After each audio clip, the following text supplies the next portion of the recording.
ثم لآتينهم من بين أيديهم ومن خلفهم وعن أيمانهم وعن شمائلهم ولا تجد أكثرهم شاكرين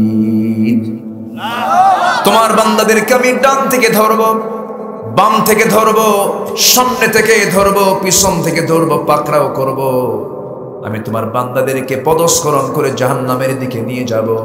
আল্লাহ বলছেন, বা ও শয়তান, তুই আমার পছন্দের বান্দাদেরকে পারবি না, কারণ আমার বান্দারা বলবে কুল আউযু বিরাব্বিল ফালাক, কুল আউযু বিরাব্বিন নাস, মালিকিন নাস, ইলাহিন নাস, মিন শাররিল ওয়াসওয়াসিল খান্নাস الذي يوسوس في صدور الناس من الجنة والناس জোরে বলুন আল্লাহু আকবার।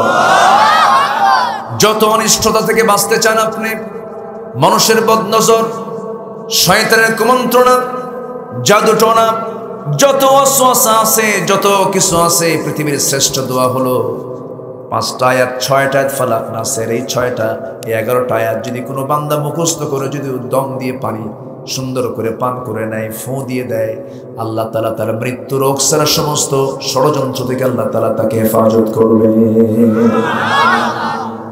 বান্দা এগুলো না করে কি করে জানেন? ট্রাক বাঁচানোর জন্য ট্রাকের পিছনে সেরা জুতা চুলায়। আছে না নাই? সেরা জুতা নাকি ট্রাক বাঁচাবে, আছে না নাই? আমার ভাইয়েরা, সকল কল্যাণ তো কোরআন থেকেই নিতে হবে,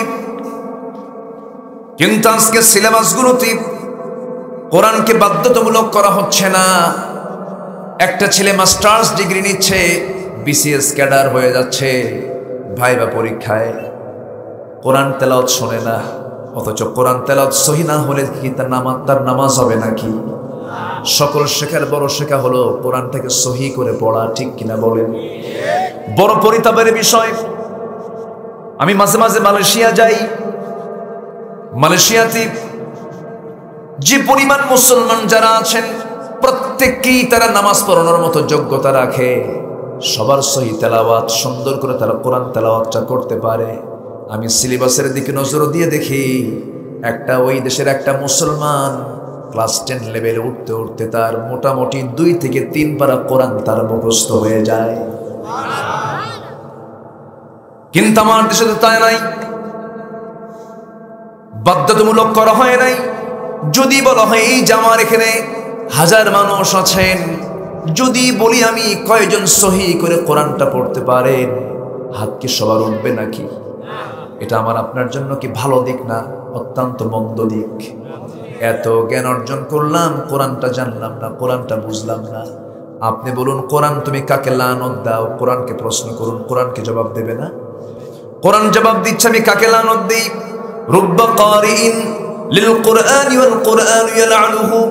কোরআন তাকে লানত দেয় যে কোরআনটাকে সহি করে পড়ে না, ভুল করে পড়ে। এই জন্য সবার আগে, সব শেখার আগে কোরআন শেখার দরকার আছে না নাই? আসতে বলবেন না, আছে না নাই? মাদ্রাসা করা হয়েছে এখানে, আমি শুনেছি এটাকে নুরানি এবং হিফজ ডিপার্টমেন্টও একটা খোলা হবে এখানে। বলি আলহামদুলিল্লাহ, জোরে বলি আলহামদুলিল্লাহ। ভালো একটা উদ্যোগ এটা, আমি খুবই খুশি হয়েছি। আমি সম্পূর্ণ একমত। আজ থেকে 10-20 বছর আগে গ্রামের ভিতরে ঢুকলে গুনগুন গুনগুন করে কোরআন তেলাওয়াতের আওয়াজ কানে আসতো, সেই দিন আর নাই। সব চেঞ্জ, সব পরিবর্তন। কেন? কি জন্য? মূল কারণ হলো মুসলমান তার সংস্কৃতিকে হারিয়ে ফেলে পশ্চিমা ভারতীয় সংস্কৃতি গ্রহণ করে নিয়েছে। সব শেষ করে দিল আজ। সম্মানিত ভাইয়েরা, গ্রামের মানুষ শীতের রাতে ভাত খাওয়ার পর পাতিলের তলে যদি কিছু ভাত বেঁচে যায়, সকালবেলা এটাকে কি ভাত বলে? কড়কড়া, তাই না? কি কড়কড়া কয় না? কড়কড়া ভাত। এই কড়কড়াকে সরিষার তেল, পেঁয়াজ, রসুন, শুকনা মরিচ, আর কি সাথে হলো যদি পেঁয়াজের যদি ফুল থাকে, ফুল নতুন পেঁয়াজ ধরেছে, ফুলকা ফুলকা, এই তো এই লাইনে আসতেছি। আচ্ছা, ফুলকা, এটা শুধু সুন্দর করে কেটে কেটে ফাইন করে একদম মই ডলন দিয়ে খাওয়া শুরু। মজা আছে না? চেহারা দেখে মনে হচ্ছে এখনই খাওয়া শুরু হয়ে গেছে। মজা আছে না নাই?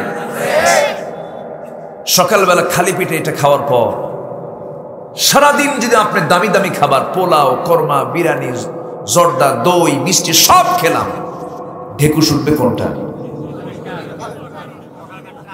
ওই কড়কড়া। কেন?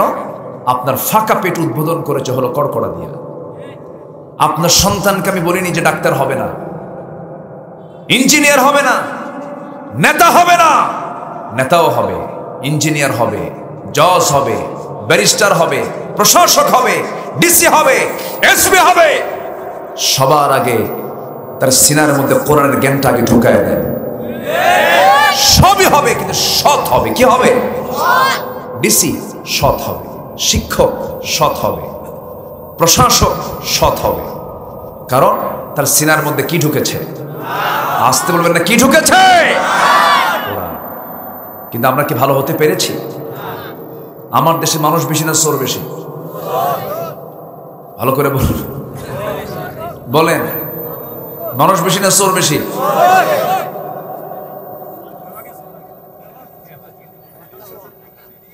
আমি কিন্তু খুব ক্রিটিক্যাল প্রশ্ন করছি। কোথায় মানুষ? আমরা মানুষ তো হতে পারিনি আমরা। আচ্ছা, নামাজি বেশি না বেনামাজি বেশি? আচ্ছা, যে নামাজ পড়ো না এর চেয়ে বড় চোর আছে? বলেন, এর চেয়ে বড় চোর আছে? তাহলে এখন বলেন, মানুষ বেশি না চোর বেশি? মসজিদে যাব আমি, জুতার যত্ন করতে নামাজের কাম সারা। তায়েফে মাহফিল, আমার তায়েফ, মক্কায় গেছে তায়েফে মাহফিল, মাগরিবের পর বয়ান শুরু, এসা পর্যন্ত মাহফিল শেষ করে নামাজ পড়ে বের হচ্ছি, শুনলাম যে একজনের জুতা নেই। তো ভাবলাম এই দেশেও জুতা চোর আছে। পরে চোর ধরা পড়ছে মেড ইন বাংলাদেশ। বুঝতেছেন? 2 ঘন্টা ওয়াজ করলাম চিটাগাঙে, পতেঙ্গায় মাহফিল। মানুষ ওয়াজ শুনলো, বসলো, কথা শুনলো। ওয়াজ শেষে দেখি আমার মঞ্চ থেকে জুতা নাই। কি কথা, কি বুঝতেছেন? আমরা ভালো হতে পারিনি। ভালো হতে হবে, ভয় করতে হবে কাকে? আসতে বলবেন না, কাকে? আল্লাহকে। আজকে আমি প্রাণ খুলে কিছু কথা বলবো, শুনতে রাজি আছি তো ইনশাআল্লাহ? কারো কোনো কষ্ট হবে না তো? কোরআনটা কার কথা? আসতে বলবেন, কার কথা? চোখ বন্ধ করে সন্তানকে মাদ্রাসায় দিবেন, এটা আমার 1 নম্বর আহ্বান। চোখ বন্ধ করে দিবেন। ভাববেন না আপনি হতাশ, না। মাদ্রাসায় না দিয়া আফসোস করা মানুষ এখন বহু আছে। আমি তো ঢাকায় জুমার খুতবা দেই, অনেক বড় বড় প্রশাসনিক কর্মকর্তার আব্বারা এসে কান্দে আর বলে, হুজুর কি যে ভুল করছি, সন্তানদের আলেম বানাই নাই। আমার ভাইয়েরা, সন্তানকে টাকাওয়ালা বানাবেন, বুড়ো বয়সের সন্তানকে দেখে আপনি বাবা ভয় পাবেন, আর সন্তানকে আপনি আল্লাহওয়ালা বানাবেন, বুড়ো বয়সের সন্তানই আপনাকে দেখে ভয় পাবে। এটাই হলো তফাৎ। এই জন্য সন্তানগুলো বুড়ো বাপ মাকে বৃদ্ধাশ্রমে রেখে গিয়েছে, দেখার নাকি কোনো সময় নাই। আমি চ্যালেঞ্জ দিলাম, গোটা পৃথিবীর সকল বৃদ্ধাশ্রম আপনি সার্চ করে দেখবেন, একটা বাপ মাকে দেখবেন না যে একজন আলেমের বাপ মা সেখানে আছে, একজন হাফেজের বাপ মা সেখানে আছে। এই জন্য সন্তানকে নৈতিক শিক্ষাকে দিতে হবে। গোটা পৃথিবীর এখন সবচেয়ে বড় চ্যালেঞ্জ হলো নৈতিকতা। নৈতিকতার চরম ধস নেমেছে। নৈতিক দিক বলতে কিছু নেই, মানবতা বলতে কিছু নাই। প্রযুক্তির উন্নয়ন হয়েছে, প্রযুক্তির ডেভেলপ হয়েছে, হিমালয়ের অহংকারী মাথা জয় করেছে, আকাশে উড়িয়েছে বিজয়ের কেতন, সাবমেরিন দিয়ে সমুদ্রের তলদেশ জয় করে নিয়েছে, মোবাইলে হোয়াটসঅ্যাপ, ইমো, ভাইবার লাইন, এরপরে ফেসবুক, মেসেঞ্জার, চ্যাটিং, কত কি করতেছে, মুহূর্তের মধ্যে আদান প্রদান হচ্ছে গোটা পৃথিবীর সমস্ত কিছু। কিন্তু মানুষের চারিত্রিক সীমা উপরের দিকে না নিচের দিকে? কিসের দিকে? নিচের দিকে। উলঙ্গপনা, বেহায়াপনা, এটার মূল কারণ হলো ওই কড়কড়ার মতো সাদা স্বচ্ছ দিলের মধ্যে কোরআনটাকে ঢোকানো হয় নাই, এই জন্য অবস্থাটা হয়েছে। এই জন্য আমি যেহেতু আজকে মাদ্রাসার উদ্যোগে মাহফিল, এই মাদ্রাসার ব্যাপারে আমি বলবো, এখানে একটা মাদ্রাসা হোক। সবাই চান্ত নাকি? মাদ্রাসাকে ছাত্র ছাড়া চলবে নাকি? সন্তান আসবে আমেরিকা থেকে না এখান থেকে?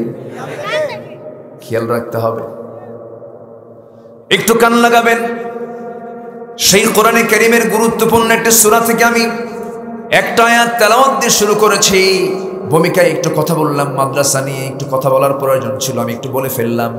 মূল আলোচনার দিকে আস্তে আস্তে আসতেছি। আমরা ভয় করব কাকে? একমাত্র ভালোবাসবো কাকে? একমাত্র আপন মনে করব কাকে? আল্লাহ তাআলা সূরা তাওবার মধ্যে সুন্দর করে বলছেন, ও দুনিয়ার গোলাম, হে রাসূল আপনি দুনিয়ার গোলামদেরকে জানিয়ে দেন। সূরা তাওবার 24 নম্বর আয়াত। সূরার নাম কি বলেন? বলেন বলেন বলেন বলেন। তাওবা। কোরআনে কারীমে 114 সূরা আছে, 114 সূরা আছে, এর মধ্যে 9 নম্বর সূরা হলো সূরা তাওবা। সূরা তাওবার 24 নম্বর আয়াত। তাওবা নামটা আল্লাহ তাআলা দিয়ে একটা সূরা নামকরণ করেছেন। গুনাহ যার আছে তার তওবা করার দরকার আছে না নাই? আছে। আমাদের গুনাহ নাই তো? গুনাহ আছে আমাদের? গুনাহ মনে হয়? অনেকে গুনাহ মনেই করেন, এটা কোনো গুনাহ হলো নাকি? এরকম লোকও কিন্তু আছে। কি বিড়ি খাওয়া কোনো গুনাহ হলো? বলে যে বিড়ি খাওয়া কোনো গুনাহ হলো? বিড়ি খায় ক্যান্সার হয়ে মরে, এরপরে এটা কোনো গুনাহ হলো? আছে না নাই? আছে। বিড়ি খায়, কি টান মারে, আছে না নাই? আচ্ছা, আমার দেশে বিড়ি খাওয়া লোক কম না বেশি? নির্বাচনে এটা কম ব্যবহার হয় না বেশি ব্যবহার হয়? ছোট বাচ্চাও কয় বেশি। তুমি তো ভালোই বোঝো দেখি। এখন বাচ্চারাও খুব বেশি বোঝে কিন্তু।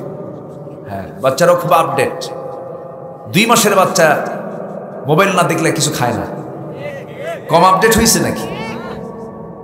3 বছরের বাচ্চা খাবার খায় না, যখন মোবাইল দেয় তখন হাসে। এটা কি ঈমান পাকা হচ্ছে না?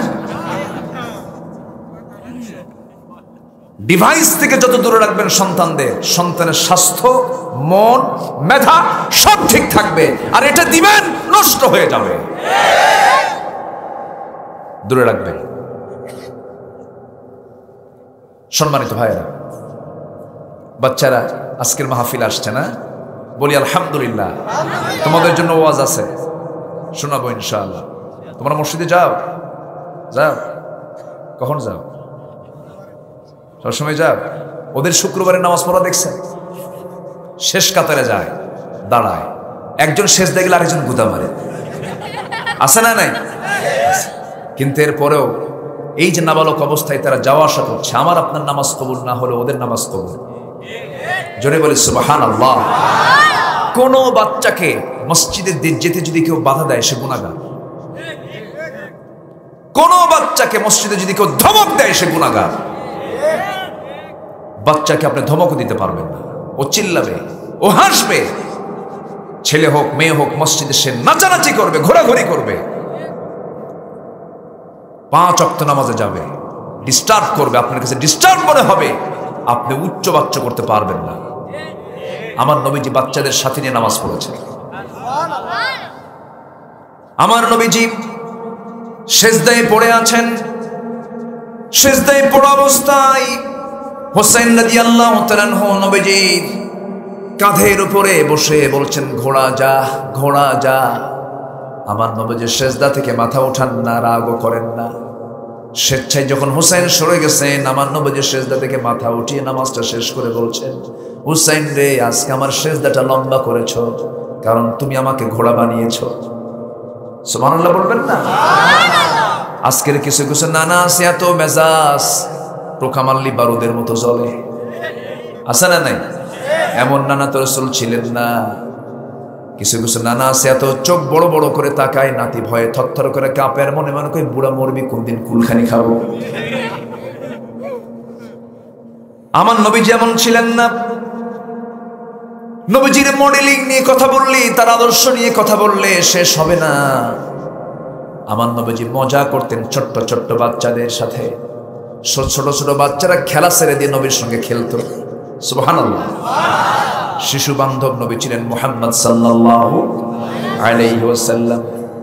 শিশুর সঙ্গে যেতেন, শিশু হয়ে যেতেন। স্ত্রীর সামনে দাঁড়াতেন, স্বামী হয়ে যেতেন। মসজিদে চলে যেতেন, ইমাম হয়ে যেতেন। আবার তিনি মাঠে যেতেন, যোদ্ধা হয়ে যেতেন। আবার তিনি রাষ্ট্রের দায়িত্ব পালন করতে তিনি রাষ্ট্রপতি হয়ে যেতেন। আবার যখন কৃষকের কাতারে দাঁড়াতেন, কৃষক হয়ে যেতেন। শ্রমিকের কাতারে দাঁড়াতেন, শ্রমিক হয়ে যেতেন। নেতার কাতারে দাঁড়াতেন, নেতা হয়ে যেতেন। বাতিলের বিরুদ্ধে হুঙ্কার দিতে হবে, বাতিলের বিরুদ্ধে হুঙ্কারের নেতা হয়ে যেতেন। আল্লাহু আকবার বলেন। সব দিকের মডেল ছিলেন তিনি। আমার নবীজি,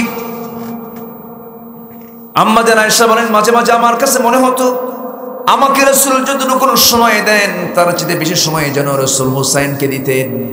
নাতিকে খুব ভালোবাসতেন তিনি। আমার নবীজি বসে আছেন মসজিদ নববীর ভিতরে, চোখ মেরে বসে আছেন, সাহাবায়ে কেরামকে নিয়ে কথা বলছেন, গুরুত্বপূর্ণ আলোচনা করছেন। দরজার সামনে এসে আমার নবীজির কলিজার টুকরা আদরের দুলালি ফাতিমার দুইটা ছেলের বড় ছেলে হাসান হোসাইন, এর মধ্যে একজন আমার নবীর সঙ্গে দেখা করতে আসবেন, তার নাম হচ্ছে হোসাইন। নবীর সামনে দেখা করতে আসবেন, দরজায় তিনি দাঁড়ায় আছেন। দরজায় দাঁড়িয়ে তিনি ভিতরে ঢুকবেন, অনুমতি নেবেন। একজন সাহাবী দাঁড়ানো। সাহাবী বলছেন, হোসাইন তুমি কোথায় যাবে? নানার সঙ্গে দেখা করতে যাব। সাহাবী বলছেন, না এখন যাওয়া যাবে না। কেন? গুরুত্বপূর্ণ তিনি বয়ান করছেন, চোখটা বড় হয়ে গেছে, আমাকে যেতে দিবা না? না, তোমরা যে নবীর কথা বসে বসে শোনো সেই নবীর চাইতে আমি হুসাইনকে, আমার কি দাম কম নাকি? আমি তার চাইতে বড় আছি, তাড়াতাড়ি রাস্তা ক্লিয়ার কর। সুবহানাল্লাহ বলবেন। সাহাবী মনে মনে চিন্তা করেন, যেমন বাপ তেমন ছেলে। বাপ তো কম না, কোন বুদ্ধি যেন খাটায় দিল। ভয়ে দরজা ক্লিয়ার করে দিয়েছে। নবীর সামনে দাঁড়ায় আছেন হোসাইন, কিন্তু মুখে কোনো হাসি নাই, হাসির চিহ্ন পর্যন্ত নাই। রাসূল বলছেন, না না তোমার মুখে হাসি নাই, কি যেন হয়েছে? না না কি হয়েছে বলো তো? না না আমি তোমার কাছে আসি, এটা কি আমার অপরাধ নাকি? না তো, আমি তোমার সঙ্গে দেখা করতে চাই, আমাকে আসতে দেওয়া হয় না, দরজা আটকিয়ে দেওয়া হয়, আমার কি কোনো দাম নাই? না না তোমার তো দাম আছে। এবার তিনি বলছেন, না না আমি তোমার চাইতে ছোট তো না, আমি তোমার চাইতে বড় আছি। রাসূল মুস্কি হাসি মেরে বলছেন, না না একটু বেশি বলা হয়ে গেল, তুমি আমার চাইতে কেমনে বড়? তুমি তোমার নাতি হও, আমি তোমার নানা হই, বয়সও বড়, তুমি আমার চাইতে কেমন করে বড়? এবার বলছেন, না না বেশি প্রশ্ন করব না, আমার টাইম খুবই কম, আমি তোমাকে অনলি 3টা প্রশ্ন করব, জবাব দিলেই তুমি টের পাবে কে বড়। রাসূল বলছেন, না না কি প্রশ্ন করবে বলো? না না প্রশ্ন করব, শর্ত হলো সব সাহাবীকে ডাকো। সব সাহাবীকে ডেকে আনা হলো, সবাইকে সামনেই বসায় রেখে এবার বলছে, না না তুমি বলো তো আমি তোমার কোন জায়গায় বসে কথা বলতে বেশি পছন্দ করি? আমার বুকের উপর তুই বসিস বেশি। এবার বলছেন, না না তুমি শুয়ে পড়ো। শুয়ে পড়ছেন রাসূল নবীজির বুকের উপরে, চট করে লাফ মেরে গিয়ে বসে বলছে, না না তোমাকে 3টা প্রশ্ন করব। না না তুমি বলো তো 1 নাম্বার তোমার আব্বার নামটা কি? আমার নবীজি মুস্কি হাসি মেরে বলছেন, না না আমার আব্বার নাম হলো আব্দুল্লাহ। বাড়ি কোথায়? মক্কায়। কোন বংশ? কুরাইশ বংশ। আর কি কিছু বিশেষ পরিচয় আছে নাকি? না। ও না না তুমি বলো তো আমার বাবার পরিচয়টা কি? আমার বাবা কুরাইশ বংশের মানুষ, এই মক্কারই মানুষ, কিন্তু আমার বাবার সাথে আরো কিছু অ্যাডজেক্টিভ যোগ হচ্ছে। আমার বাবা হলেন দুনিয়ার সমস্ত কাফের বেঈমানদের জন্য যে আসাদ করে পাঠানো হয়েছে, আসাদুল্লাহিল গালিব।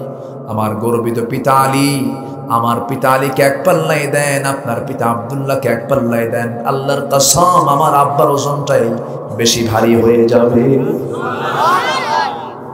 নবীজি সাহাবায়ে কেরামকে নিয়ে গুরুত্বপূর্ণ কথা বাদ দিয়েছেন, নাতির সঙ্গে টাইম দিচ্ছেন। বাচ্চাদের সঙ্গে টাইম দিতে হয়, পরিবারকে ওয়াজ করতে হয়। সূরা লোকমান পরিবারের সূরা, সূরা হুজরাত পরিবারের সূরা, সূরা নূর পরিবারের সূরা। লোকমান পরিবারের মধ্যে ওয়াজ করে তার নামটা কোরআনে আল্লাহ তাআলা ঢুকিয়ে দিয়েছেন। আল্লাহু আকবার বলেন। পরিবারে ওয়াজ করার দরকার আছে না নাই? ওহুয়া ইয়া'দুহু ইয়া বুনাইয়া লা তুশরিক বিল্লাহ। পরিবারকে সময় দেওয়া উচিত। আমার নবীর প্রথম দাওয়াত ছিল বাইরে না পরিবারে? বাইরে না পরিবারে? কু আনফুসাকুম ওয়া আহলিকুম নারা। আমার নবীজি হুসাইনকে শিক্ষা দিচ্ছেন, এবার বলছেন না না আর কি প্রশ্ন করবে বলো।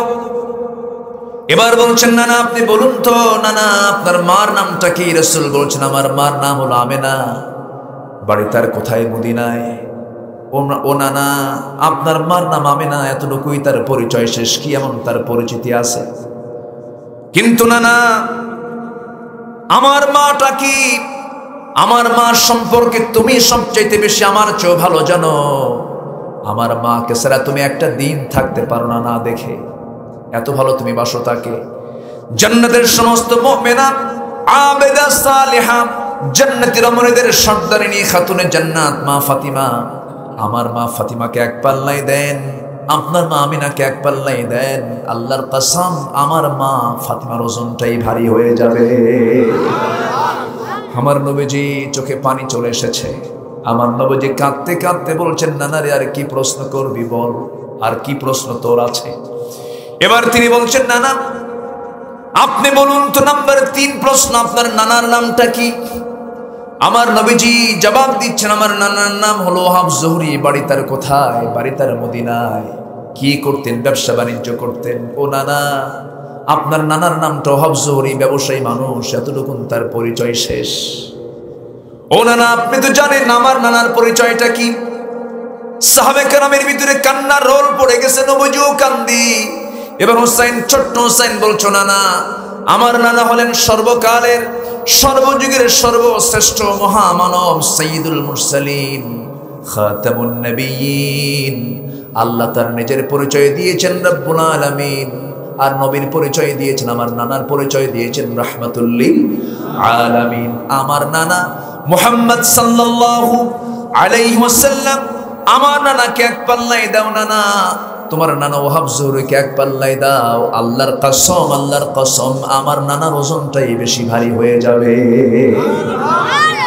আমার নবীজি খুব খুশি হয়ে গেলেন। আমার নবীর রক্ত তো হুসাইন। আমার নবীজি হুসাইনের চিবুকের মধ্যে মুখ ঢুকায়া দিলেন, ঠোঁটের মধ্যে মুখ ঢুকায়া দিলেন, চুম্বন করলেন কপাল, গণ্ডদেশ, গ্রীবা, ঘাড়, হাত পা সব জায়গায় চুমুতে চুমুতে ভরায়া দিয়ে বলছেন নানা রে আজকে আমি নবী হওয়ার পরও যুক্তির দিক থেকে আমি তোর কাছে সত্যি সত্যি হেরে গেলাম। জোরে বলি সুবহানাল্লাহ। এই শিক্ষাগুলো সিলেবাসে দেওয়ার দরকার আছে না নাই? লোকমানের সিলেবাসটা দিয়ে দাও, সূরা হুজরাতটা ক্লাসে ঢুকায়া দাও, সূরা নূর ঢুকায়া দাও। এগুলো না ঢুকায় দিছে কি ঢুকায়া? বানর। কি ঢুকাইছে? ডারউইন ঢুকেছে। ডারউইন, হ্যাঁ ডারউইন তো ইহুদি। কথা বললে তো বহু লম্বা হয় এক রাত। ডারউইন ছিল ইহুদি। কি ছিল? ইহুদিদের একটা ইতিহাস আছে। ইহুদিরা শনিবারের বিধানকে লঙ্ঘন করেছিল। শনিবারের একটা বিধান ছিল, সেই বিধানকে লঙ্ঘন করার কারণে আল্লাহ তাআলা ওই কওমের কিছু নেতৃবৃন্দকে কুনু কিরাদাতান খাসিইন ওয়ালাকাদ আলিমতুমুল্লাযীনা আতাদাউ মিনকুম ফিস সাবতি ফাকুলনা লাহু কুনু কিরাদাতান খাসিইন। আল্লাহ তাআলা তাদের চেহারা বিকৃত করে বানর বানায় দিলেন। এর কয়েকদিন পরে তারা আবার মারা গেল। ডারউইন চিন্তা করলো যে আমরা তো অভিশপ্ত জাতি, আমরা অবাধ্য হওয়ার কারণে আমাদেরকে আল্লাহ তাআলা বানর বানায় দিয়েছে। অতএব এই বানর হওয়ার তোকমাটা শুধু আমরা নেব কেন, গোটা বিশ্ব মানবতার উপর এটা চাপায় দেবে। এটা হচ্ছে ডারউইনের ষড়যন্ত্র। কথা বোঝেন নাই? এটা ডারউইনের কি ষড়যন্ত্র। মানুষ কখনো বানর ছিল না, বানর কখনো মানুষ হয় নাই। এটা সম্পূর্ণ বানোয়াট কথা। আবার দেখেন তাফসীর করছে কি তার জানেন? ডারউইন বানর, আমরা আগে বানর ছিলাম তো রাস্তায় কি বলে গাছের ডালে ডালে, রাস্তার কি বলে গাছের ডালে ডালে ঘুরতে ঘুরতে লাফাতে লাফাতে এক পর্যায়ে ওই ডালের বাড়িতে ধাক্কা খাইয়া লেজটা পড়ে যাইয়া মানুষ হইয়া বসে আছে। আচ্ছা এটা কি সুস্থ লোকের প্রলাপ হবে না মদ খাওয়া লোকের? এই সুস্থ লোক কয় না মদ খাওয়া লোক বলবে এটা? সম্মানিত ভাইয়েরা, আমাদের সন্তানকে আমরা অবশ্যই খেয়াল রাখবো, আমার সন্তান যেন আল্লাহওয়ালা হয়। জোরে বলি ইনশাআল্লাহ, আর জোরে বলি ইনশাআল্লাহ। কোন সূরা থেকে কথা বলছি বলেন তো, মনে আছে আপনাদের? তাওবা বলেন, কোন সূরা বলেন? কয় নাম্বার সূরা? 9 নাম্বার। বলেন কয় নাম্বার? আমি মাঝে মাঝে প্রশ্ন করব, মনোযোগ দিয়ে শুনতে হবে। কষ্ট পাচ্ছেন না তো? বলি আলহামদুলিল্লাহ। তাওবাটা কি? এটা নির্দিষ্ট দোয়া এরকম কিছু নাকি? না, তওবা নির্দিষ্ট কোনো দোয়া না। আবার অনেকে বলে হুজুর আমার একটু তওবা পড়ায় দেন, আছে না এরকম? আছে না? হ্যাঁ, বলে নাকি এরকম, এই হুজুর একটু তওবা পড়ায় দেন। এটা আবার তওবা পড়ায় দেবে কেমনে? তওবা তো পড়ানোর জিনিস না। তওবাটা হলো টু ব্যাক, ফিরে আসা। তওবা কবুল হবে 5টা শর্তে। মাথা একটু কান খাটাবেন, ব্রেন খাটাবেন, কান দিয়ে মনোযোগ দিয়ে শুনবেন, কান লাগান। তওবা কবুলের শর্ত কয়টা? বলেন কয়টা? 5টা। তাছাড়া তওবা কবুল হবে না। 1000 বার আস্তাগফিরুল্লাহ বললে কাম হবে না। তওবা কবুলের শর্ত হলো 5টা। নাম্বার 1 হলো তওবা কারো কাছে করা যাবে না, তওবা করতে হবে কার কাছে? আল্লাহর কাছে তওবা করতে হবে। তুবু ইলাল্লাহি তাওবাতান নাসুহা। তওবা কর আল্লাহর কাছে তওবা করার মতো। নাম্বার 2, অনুতপ্ত হতে হবে। যে পাপটা করেছি পাপের জন্য অনুশোচনা থাকতে হবে, অনুতপ্ত হতে হবে, আল্লাহ ভুল করছে আমারে মাফ কইরা দাও। নাম্বার 3, তওবা কবুলের শর্ত হলো যে ভুলটা করে ফেলেছি বলতে হবে আল্লাহ এই বড় ভুল আর জীবনে আর কখনো করতে যাব না। নাম্বার 4 হলো ও আল্লাহ তুমি যত কবিরা গুনার কথা বলেছো, কোন কবিরা গুনাহ জীবনে আর করতে যাব না, কোন গুনার দিকে আমি ইচ্ছা করে যাব না। 4 নাম্বার গেল। 5 নাম্বার হলো বান্দার হকগুলো যদি মেরে খাওয়া হয় সে বান্দার হকগুলো ফেরত দিয়া তওবা করতে হবে। এখন লাইনে আসতেছি কি কথা কব? কথা কব? কথা বলবো? শুধু টাকা থাকলে হজ করে আসলেন, ট্রিপল হাজি। কি হাজি? ট্রিপল মানে হ্যাট্রিক। ডাবল হাজি আবার হাজি না বললে মন খারাপ করে, আছে না নাই? 5 লাখ টাকা খরচ করে হজ করে আসছে, আমার হাজি কও না কেন? মানুষের কাছে আপনি হাজির খেতাব পেতে পারেন, কিন্তু আপনি বান্দার টাকা মেরে খেয়েছেন, জনগণের টাকা মেরে খেয়েছেন। জনগণের টাকা মেরে খাওয়ার নেতা তো বাংলাদেশে নাই বললেই চলে। আছে? আছে? আমার বন্ধুগণ, প্রথম আলো পত্রিকার জরিপে আসলো, জাতীয় পত্রিকার জরিপে এসেছে বিগত কয়েক বছরে 14 লক্ষ কোটি টাকা দেশ থেকে পাচার করছে ফেরেশতারা। কি রাগ করতেছেন আপনারা? আবার জাতির শ্রেষ্ঠ সন্তান হলো মুক্তিযোদ্ধা। 2000 মুক্তিযোদ্ধা তারা ভাতা নিয়েছে, যাদের বয়স হলো 52 বছর, স্বাধীনতার বয়স 52 বছর, যুদ্ধ করলো রুহের জগতে।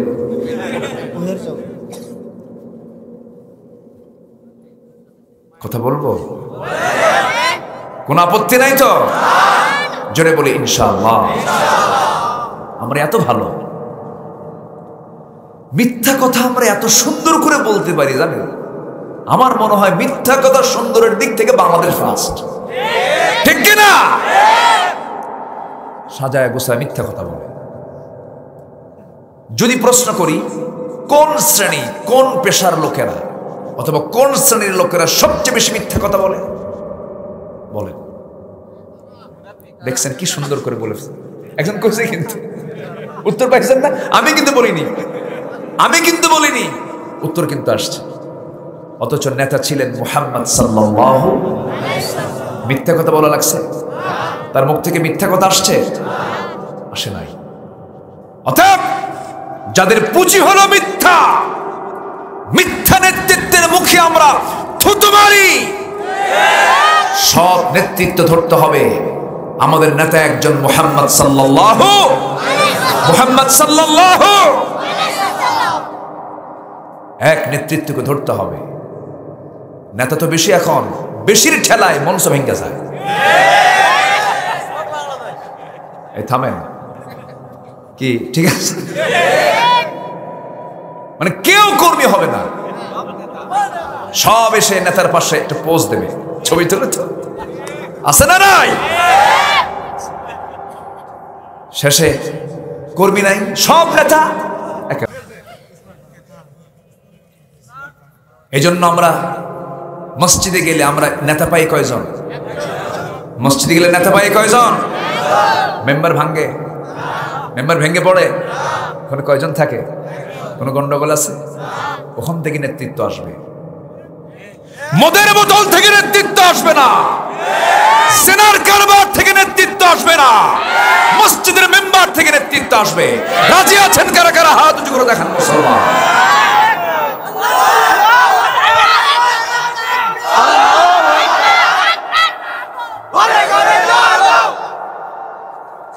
কেউ তো কথা বলে না, স্লোগান দেওয়ার মতো কেউ নাই। আর একজন দাঁড়ান না, ইসলাম দিন ইসলাম জিন্দাবাদ জিন্দাবাদ, কোরআনের আলো কোরআনের আলো, কোরআন আছে যেখানে কোরআন আছে যেখানে, নারায়ে তাকবীর নারায়ে তাকবীর, মাশাআল্লাহ। কষ্ট পাচ্ছেন? আলোচনা চলুক, কোন আপত্তি নেই তো? বলি আলহামদুলিল্লাহ। তাহলে তওবা কবুলের শর্ত কয়টা বলেন? ওয়াজ মুখস্থ করে দেব আজকে। সূরা তওবা কয় নাম্বার সূরা?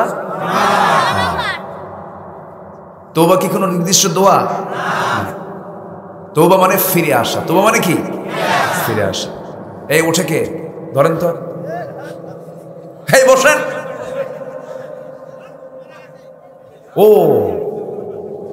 আচ্ছা, জি, একটা নিউজ তারা পেয়েছেন, একজন মানুষের ইন্তেকাল হয়েছে। ইন্না লিল্লাহি ওয়া ইন্না ইলাইহি রাজিউন। জি, আমরা তাদেরকে কখনোই বাধা দিতে পারবো না। আচ্ছা, এখন আমার দিকে তাকান। এই মাহফিল রক্ষার দায়িত্ব আছে না নাই? আচ্ছা বসেন। মাহফিলে বসে যদি আপনি মজা না পান, তেলাওয়াত করে যদি মজা না পান, সেজদা দিয়ে যদি তৃপ্তি না পান, আল্লাহর জিকির করে যদি মজা না পান, তাহলে ভাবতে হবে শয়তান শক্ত একটা আপনার পেছনে লেগে আছে। কথা বোঝা গেল কি? থাকে একটু ধৈর্য ধরি, আমি যত সময় শেষ করার চেষ্টা করব। জোরে বলি ইনশাআল্লাহ। আমি কথা বেশি লম্বা সময় বলি না, কারণ আমল করার জন্য বেশি লম্বা সময় লাগে না, আমল করার জন্য একটু কথা বললেই হয়ে যায়। বলি আলহামদুলিল্লাহ। তাহলে 5 নাম্বার শর্ত হলো বান্দার হক ফেরত দিয়ে তওবা করতে হবে। কি কথা কি ক্লিয়ার? ফেরত না দিয়ে আপনি মাফ চাবেন তা হবে না। জমির আইল ঠেলছেন আপনি 33 শতকের জায়গায়, আপনি জানেন যে আমার জমি 37 হয়ে আছে, ওটা নিজের ইচ্ছায় নিজের স্বেচ্ছায় আবার আমিন ডাক দিয়া ওই পাশের জমিওয়ালাকে ডাক দিয়ে বলতে হবে, ভাই আমার জমি এখানে 33 হয়ে গেছে, 37 তোর কম, কোদাল আছে, তুই আয়, আমি আমার অংশ ঠিক ক্লিয়ার করে আমি বুঝে নি, বাকিটা আমি তোকে দিয়ে দিয়া আল্লাহ মাফ করো। কি কথা কি বোঝা গেল? কথা ক্লিয়ার? আইল ঠেলা লোক তো এলাকায় নাই, এ আছে নাকি? গ্রামে গেলে অনেকদিন আগে কিছু জমি আমি দেখতে গেছি, বাবার কিছু জমি আছে দেখতে গেছি আমি, তো এমন চিকন আইল, মানে দুই দিকে খেলে কোদাল মারে, আইলের উপরে এমন জুলুম, আইলের উপরে জুলুম না বান্দার উপরে জুলুম করত, মানে এত চিকন করতে করতে এত চিকন হাঁটা ফেল, মানে হাঁটা তো অসম্ভব, পুলসিরার ফেল, এত চিকন না। ইমানদারের আইল কখনো চিকন হবে না, ইমানদারের আইল হবে মোটা, যেন হাঁটতে পারে, ঠিক কিনা? কিলা সহিহ হাদিস, এক বিঘত পরিমাণ জায়গা যদি কেউ কারো জবর জুলুম করে নিয়ে নেয়, আল্লাহ তাআলা তাকে 7 তবক আসমান জমিন তার পিঠে চাপায় দিবেন। নাউজুবিল্লাহ বলবেন না? সহিহ সিয়াসতের হাদিস এটা। ভাবতেছেন খালি নামাজ পড়লে ইবাদত হয় না, রাস্তা আটকায় দেওয়া লোক তো নাই। চেয়ারম্যান চলে গেছে নাকি? আমার তো আজকে চেয়ারম্যানের ওয়াজ হয়ে যাচ্ছে। রাস্তা আটকায় দেওয়া লোক আছে না নাই? বাড়ি তার সামনে পিছনে আরেকজনের বাড়ি, কিছু হইলে কয় রাস্তা বন্ধ। আছে না নাই? বলেন আছে না নাই?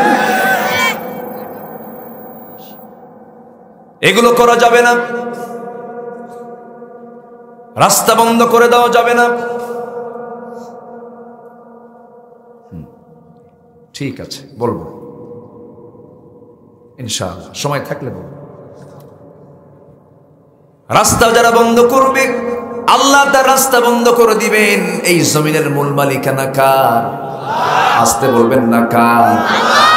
সিএসএমআরটা আপনার নামে আছে, আরএসটা আপনার নামে আছে বলেই ভাবতেছেন আমি জমির মালিক। না না, আপনি জমির মালিক না, আপনি সামান্য সময়ের জন্য আপনি মালিক হয়ে বসে আছেন, কিন্তু মূল দায়িত্ব কার? আসতে বলবেন না কার? আল্লাহ।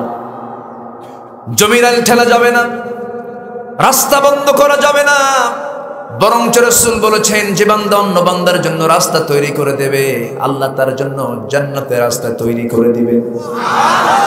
তারিকান ইলাল জান্নাহ। আমার ভাইয়েরা, জান্নাত পেতে হলে মানবতার কাজ করতে হবে। আমি গোটা কোরআন যতটুকু পড়েছি, ভাঙ্গা চূড়া কিছু পড়ার চেষ্টা করেছি, আমি যতটুকু বুঝেছি, পৃথিবীর শ্রেষ্ঠ কাজ হলো সেই কাজটা আল্লাহর কাছে সবচেয়ে বেশি দামি। পৃথিবীতে সবচেয়ে বড় সওয়াবের কাজ হলো যে মানুষ মানুষের উপকার করে, মানুষের উপকার করে, ক্ষতি করে না। কিন্তু এখন আপনি উপকার করতে যাবেন কেমনে? ঋণ দিলে বিপদে কে পড়ে? বলেন বলেন। এ পর্যন্ত আমার যত বন্ধু, যত আত্মীয় স্বজন আমি পেয়েছি, জীবনে তিক্ত অভিজ্ঞতাও আছে, যারে দিছি সে আর কাছে আসে না। কি কথা বুঝতেছেন? মাতা সাআ ইয়া রাসূলুল্লাহ, কিয়ামত কখন হবে? রাসূল বলেন ইদা উদিআতিল আমানাহ, যখন আমানতদারিতা নষ্ট হয়ে যাবে, সেই সময় কিয়ামতটা হয়ে যাবে। আমার বন্ধুগণ, ঋণ নিয়ে যদি কেউ মারা যায়, শহীদ হলেও সে শাহাদাতের এই বিশাল বড় সার্টিফিকেট তার বাজেয়াপ্ত হয়ে যাবে ঋণ থাকার কারণে। এই জন্য 4-5টা কাজ খুব দ্রুত করতে হয়। ঋণ হলে তাড়াতাড়ি কি করা? শোধ করে ফেলা। এরপরে আজান হলে তাড়াতাড়ি মসজিদে চলে যাওয়া। এরপরে জানাজার কথা শুনলে, মৃত্যুর কথা শুনলে তাকে দ্রুত কাফন দাফনের ব্যবস্থা করা। মেয়েটা বড় হয়েছে, পোষায় পোষায় বড় করার আর দরকার নাই। মেয়েটা প্রাপ্তবয়স্ক হয়েছে, তাড়াহুড়ো করে ছেলে একটা দেখে সৎপাত্রস্থ করে দেওয়া। এগুলো হচ্ছে তাড়াহুড়ো করে কাজ করতে হয়, দেরি করা যাবে না। এই জন্য ঋণটা আমরা শোধ করবো, জোরে বলি ইনশাআল্লাহ। কিন্তু ঋণদাতা ঋণ দিয়ে বিপদে পড়ে ঋণ গ্রহীতার কাছে বারবার যায়। ঋণ গ্রহীতার চোখ বড় হয় না, ঋণদাতার চোখ বড় হয়। যে ঋণ দিছে তারই চোখ বড় হয়। এরকম বড় বানায় বলে আমি কি, আমার কি মান সম্মান নাই? মানুষের সামনে টাকা পয়সা যাও, তুমি টাকাই পাবে না। এক ধমকে ঋণদাতা কয় আল্লাহ কি ভুলটা করছি, আল্লাহ কি ঠিক কিনা কম। শেষে রাগের ঠেলায় কয় যা, তোর কাছ থেকে আর জীবনে টাকা চাবো না, হাসরের দিন তুলে নেব। উত্তরে কয় লম্বা ডেট পেয়েছি। ইমান ওই জায়গায় না, ইমান হচ্ছে আমানতে, ঠিক কিনা? আমানত। একটু কান লাগাবেন, সবাই মনোযোগ দিয়ে শুনবো আমরা। বোনের সম্পত্তি মেরে খাওয়া, ভাই তো গাড়িতে হতে নাই, আছে না নাই? মা বোনরা মাহফিলে আসছে কিনা জানি না, আসছে নাকি? মায়েরা মনে মনে বলতেছে হুজুর আমার ভাই কিছু বসে আছে, ভালো করে বাঁশ দেন। 1 বছর নয়, 2 বছর নয়, 1 যুগ হলে বাপ মারা গেছে, ধানি জমি 50 বিঘে রেখে গেছে। 3টা বোন 30 বিঘা জমি পায়, একটা ভাই ওই 30 বিঘা সহ আরো 20 বিঘা সহ একটা ভাই লুটপাট করে খায়। বোনদের কাছ থেকে বোনদেরকে ফেরত দিতে চায় না, বোনদেরকে জমিগুলো হস্তান্তর করতে চায় না। ধানগুলো গোলা ভরে ধানগুলো উঠাচ্ছে, কিন্তু বোনরা লজ্জায় কিছু বলতে পারে না। বছরে 2 বার করে দাওয়াত দেয়, ভাই বোনরা একটা আসো তোমরা, আমি তো একটা ভাই, দাওয়াত দেয়, দাওয়াত দিয়া একটু মিষ্টি মিষ্টি খাওয়ায়া পাশে বসায় বলে, বোন শোনো, অংশ নিলে কিন্তু ধ্বংস হয়। কি ওয়াজটা দিল দেখেন। এই ওয়াজ কি কোরআন থেকে ওয়াজ না শয়তান থেকে ওয়াজ? এই সমস্ত শর্ত পূরণ না হওয়া পর্যন্ত, হক না ফেরত দেওয়া পর্যন্ত তওবা কবুল হবে না, হজও কবুল হবে না, নামাজও কবুল হবে না। আমার ভাইয়েরা, এই জন্য বান্দার হক নষ্ট করা যাবে না। আল্লাহ তাআলা সুন্দর করে এক জায়গায় বলছেন সূরা নিসার ভিতরে, ওয়া'বুদুল্লাহা ওয়া লা তুশরিকু বিহি শাইআন ওয়া বিল ওয়ালিদাইনি ইহসানান ওয়া বিযিল কুরবা ওয়াল ইয়াতামা ওয়াল মাসাকিন। জোরে বলুন আল্লাহু আকবার। আবার আরেক জায়গায় বলছেন, ওয়ালাকিন্নাল বিররা মান আমানা বিল্লাহ। এই আয়াতটা এই ঈমানের প্রসঙ্গ শেষ করে বলছে, আল্লাহ তাআলা বলছেন, ওয়া আতাল মালা আলা হুব্বিহি যাবিল কুরবা ওয়াল ইয়াতামা ওয়াল মাসাকিন। জোরে বলুন আল্লাহু আকবার। আমি যে বারবার আয়াতগুলো বলতেছি, বিরক্ত হচ্ছেন না তো? আয়াত যত বেশি বরকত তত বেশি, আয়াত না থাকলে বরকত হবে না। আমার দেশে আয়াত ছাড়াও হুজুর আছে না নাই? আছে না? আয়াত লাগে না তো, 2 ঘন্টা ওয়াজ করে একটা আয়াত বলে না, আছে না? একটা আয়াত আলোচনার মধ্যে নাই। আমি আশ্চর্য হয়ে যাই, এমন সুর দেয়, সুরের ঠেলায় বক্তা নিজেও কান্দে, শ্রোতাও কান্দে। ওয়াজের শেষে যখন বলা হয় কি বুঝলেন, কানলাম তো ঠিকই, বুঝি নাই কিছু, লাভ কি? আমার ভাইয়েরা, শ্রোতা আদর্শ হতে হবে। শুনতে এসেছি কোরআন, অন্তত 10টা 15টা 20টা আয়াত আলোচনার মধ্যে থাকার দরকার আছে না নাই? 2-1টা হাদিসের প্রয়োজন আছে না নাই? এই জন্য আপনারা যখন বসবেন, সামনে যখন কোন আলোচক উঠবে, বসে বসে হাতের কড়া নাড়বেন, কয়টা আয়াত কইল হুজুর, কয়টা হাদিস বলল হুজুর, এই বিষয়গুলো খেয়াল করবেন। কারণ আয়াত আছে যেখানে, বরকত আছে সেখানে। কুড়িগ্রামে এক মাহফিলে গেছিলাম, অনেক প্রায় 1 যুগ আগে। ওয়াজের বয়সটা একদম কম না, ছাত্র জীবন থেকে শুরু করেছি, প্রায় 25 বছর হয়ে গেছে, প্রায় 25 বছর। কুড়িগ্রামে মাহফিলে গেছি বহুদিন আগে। তো মাহফিলে যায় এইরকম করে আয়াত বলতেছি, মাঝে মাঝে এক বুড়ো চাচার সামনে দাঁড়ায় বলে, হুজুর একটু বাংলা কম। কি মুসিবত বলেন? তাই বললাম, বাংলা মানে? হুজুর আপনি শুধু আরবি বলতেছেন, বাংলা তো কর না। এরকম কিছু শ্রোতাও আছে না নাই? কি আছে না? আছে না? আছে। কোরআনটা আরবি না বাংলা? বলেন বলেন বলেন, আরবি না বাংলা? কোরআন শেখার দরকার সবার আছে না নাই? আমরা শিখবো, জোরে বলি ইনশাআল্লাহ। ঘুরে ফিরে কিন্তু আমার একটা আহ্বান, নিজে যা করেছি বাকি জীবনে শিখে নেব। অনেকে বলে, হুজুর বুড়া হয়ে গেছি, 60 বছর বয়স, এখন তো মুখে আসে না। আসে না? এরকম কিছু লোক আছে না? আমি তাদের উদ্দেশ্যে বলতে চাই, আপনি বুড়ো হয়েছেন ঠিক, কিন্তু জমির মামলা হলে তো ঠিকই বোঝেন। কি ঠিক আছে কিনা বলেন? যদি বলা হয়, চাচা ওই যে পৌরসভার সামনে শেরপুর, যে আপনার যে একটা জমি ছিল 5 কাঠা 8 শতক, ওই জমির দাগ নাম্বার যেন কত চাচা? কি 93? মনে আছে না নাই? দাগ নাম্বার মনে আছে, খতিয়ান মনে আছে। বগুড়া কোর্টে গিয়ে একদম বড় ফাইল নিয়ে সকাল বিকেল চাচা ডাঁটছে, হাঁটতেছে। চাচা এই জায়গায় কেন? মামলা আছে বাবা, 10 বিঘা জমির মামলা। উকিল বোঝে না, মাঝে মাঝে একটু বুঝাই দিয়ে যায়। আপনি উকিলকে শিক্ষা দিতে পারেন, দাগ নাম্বার মুখস্থ পারেন, জান্নাতের দাগ নাম্বার খোঁজার দরকার আছে না নাই? জান্নাত তো এত সস্তা না, জান্নাত এত ছোটও না।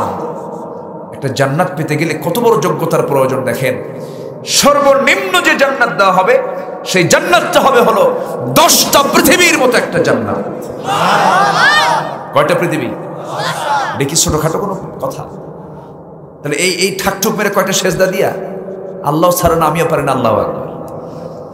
বছরে 2 বার একটু ঈদের নামাজ পড়লাম, আর হুজুর পাইলে হুজুর একটু হাদিয়া নেন, হুজুর একটু দোয়া করেন আল্লাহ যেন জান্নাত পার করে দেয়।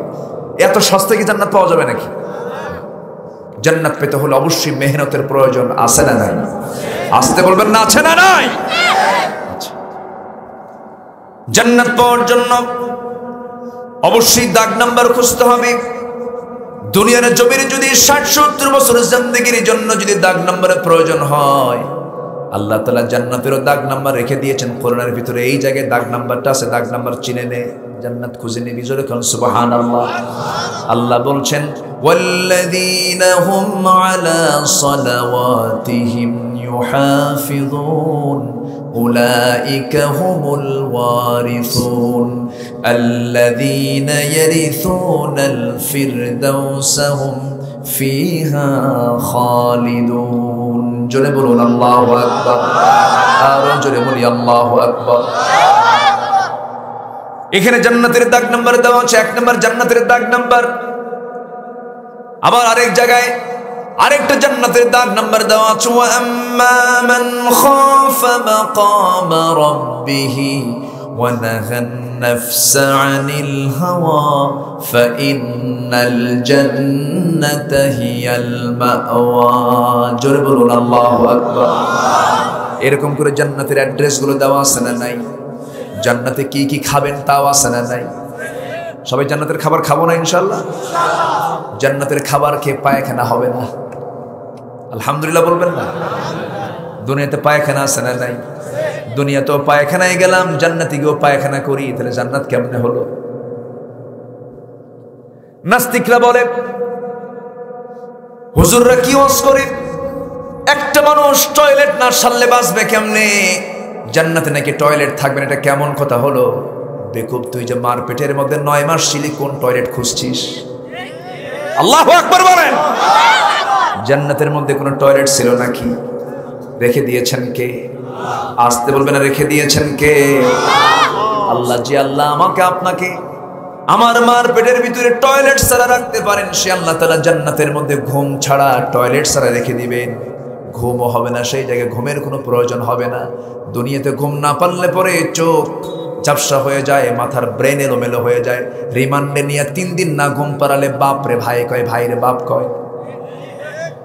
কিন্তু জান্নাতের মধ্যে কোনো ঘুম হবে না, জান্নাতে কোনো ঘুম হবে না। এই জন্য জান্নাতে ঘুমটা লস। ঘুমটা কি লস? আল্লাহুম্মা বিসমিকা আমুতু ওয়া আহইয়া। আল্লাহ তোমার নামে মরলাম। তোমার নামে কি? ঘুম মানে কি? মরে যাওয়া। এই 60-70 বছরের জিন্দেগির 20 বছর ঘুম, 30 বছর ঘুম। জান্নাতেও গিয়ে আমি ঘুম পারবো, এটা কেমন হবে? না না, জান্নাতে কোনো ঘুম হবে না, বুড়াও হবে না। দুনিয়ার চাউল খেয়ে, একই আটা 29 চাউল খেয়ে ছোট্ট বাচ্চা ধীরে ধীরে বড় হয়, বুড়ারও বুড়া হয়, বুড়ারও কি বুড়া হয়ে যায়। কিন্তু জান্নাতের খাবার খেয়ে ওই বান্দা ধীরে ধীরে আরো তার যৌবনের শক্তি ডাবল ডাবল হয়ে যাবে। জান্নাতের মধ্যে থাকবে 4টা নহর। কয়টা নহর বলে? 4টা নহর থাকবে। কোরআনে এগুলো আছে না নাই? জান্নাতের মধ্যে 4টা নহর থাকবে। নাম্বার 1 নহর হলো পানির নহর থাকবে, দুধের নহর থাকবে, মধুর নহর থাকবে, শরাবের নহর থাকবে। এই 4টা নহর থাকবে। শরাবটা যখন বান্দা পান করবে, তার যৌবন শক্তি ডাবল ডাবল হয়ে যাবে, সে আরো শক্তিশালী পুরুষের রূপ নেবে। জান্নাতে আল্লাহ তাআলা যে হুরগুলো রেখে দিয়েছেন, হুরগুলো এত সুন্দর হবে, জান্নাতের হুররা এত আকর্ষণীয় হবে।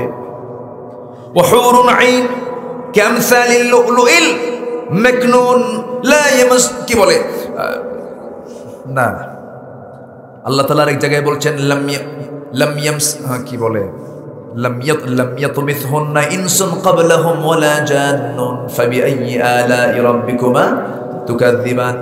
কোন জিন কোন ইনসান আগে কোনোদিন স্পর্শ করে নাই এমন সুন্দরী রূপবতী নারী তোমাকে জান্নাতের মধ্যে দেওয়া হবে। সেই জান্নাতি হুরেরা যদি দুনিয়াতে যদি তাদের থুতু নিক্ষেপ করত, থুতুর একবার থুতু ফেললে সেই থুতুর সুগন্ধে গোটা পৃথিবী সুগন্ধে ভরপুর হয়ে যেত। তাদের চামড়াগুলো এত স্বচ্ছ কাচের মতো হবে, ভিতরের হাড়গুলো চামড়া দিয়ে ভিতরের হাড় রগগুলো সব দেখা যাবে, এত সুন্দর হুরগুলো থাকবে। আল্লাহ তাআলা যুবকের জন্য জান্নাতে হুরগুলো রেখে দিয়েছেন। ও যুবকরা, জান্নাতের হুরগুলো পেতে হলে দুনিয়াতে অবৈধ হুরের পিছে যাওয়া যাবে না। আজ থেকে যাওয়া যাবে না। কি জান্নাত পেতে মন চায়? আজ থেকে এই হুর নিবা না? এই যুবকরা হুর নিবা না? বুড়ো চাচাও কত হওয়া নেব, সবাই তো পাবে, কিন্তু বুড়ো অবস্থায় পাবেন না, সব যুবক হয়ে যাবে। বলি আলহামদুলিল্লাহ। আমাকে অনেকদিন আগে এক প্রশ্ন করছে, হুজুর একটা প্রশ্ন, আমার স্বামীকে আমি খুব ভালোবাসি, কিন্তু স্বামী নাকি জান্নাতে গিয়ে হুর পাবে, কোন আমল করলে হুর পাবে না এই আমলটা শেখায় দেয়। কি কথা কি বুঝতেছেন? কি ষড়যন্ত্র কি হচ্ছে? আল্লাহ তাআলা মেয়েদের কেমন করে বানিয়েছে। মেয়েরা স্বামীর ভাগ কাউকে দিতে চায় না, এটা ঠিক, এটা তাদের ভালো দিক, আমি মন্দ বলবো না, এটা ভালো। আল্লাহ তাআলা নারীদেরকেও জান্নাতে পুরুষ দিবেন কি দিবেন না, কিন্তু থাকবে কি একাধিক না একজন? একজন থাকবে, তার স্বামী থাকবে। বলি আলহামদুলিল্লাহ, জোরে বলি আলহামদুলিল্লাহ। এতেই তিনি তৃপ্তি পেয়ে যাবেন, এতেই তিনি সন্তুষ্ট থাকবেন। আল্লাহ তুমি জান্নাতের সকল নিয়ামত পাওয়ার জন্য যে যোগ্যতা হওয়া দরকার সেই যোগ্যতা আমাদের মধ্যে পয়দা করে দাও, জোরে বলি আমিন। যুবকরা, আমি তোমাদেরকে আজকে 3টা মেসেজ দিয়ে যাব, 3টা কাজ করবা, তোমার দুনিয়ার সকল রিজিক যা ছিল তার ডাবল হয়ে যাবে। কি হবে? ডাবল। কয়টা কাজ করবা? 3টা কাজ। বলি আসতে বলে, বলি নাম্বার 1, তাড়াতাড়ি বিয়ে করো। দেখছেন আলহামদুলিল্লাহ। এই দাঁড়াও, সমস্যা নাই, ছোট্ট ছেলে 9 বছর, ওকে আলহামদুলিল্লাহ, ও প্রস্তুত।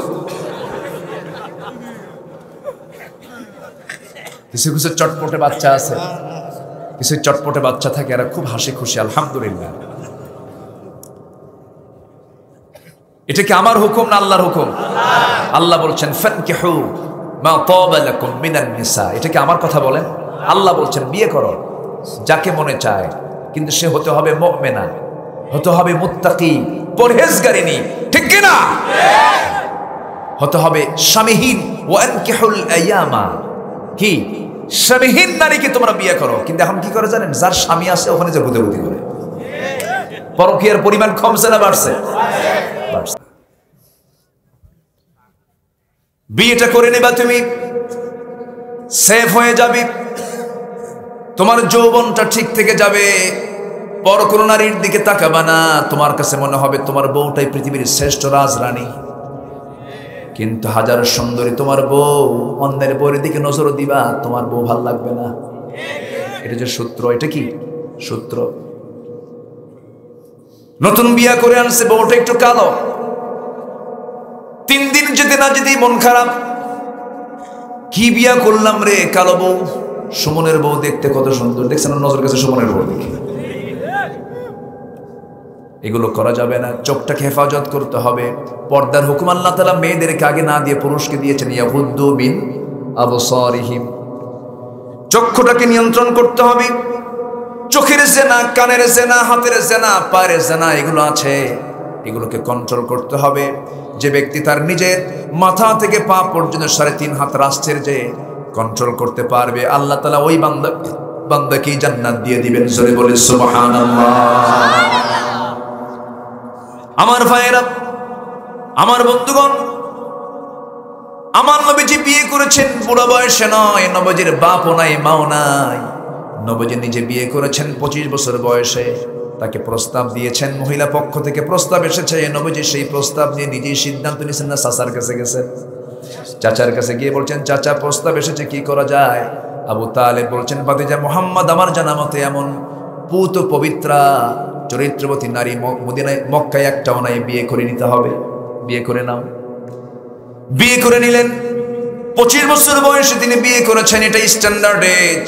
নবীজি তার মেয়েকেও বিয়ে দিয়েছেন পরিণত বয়সে, কম বয়সে বিয়ে দিয়েছেন।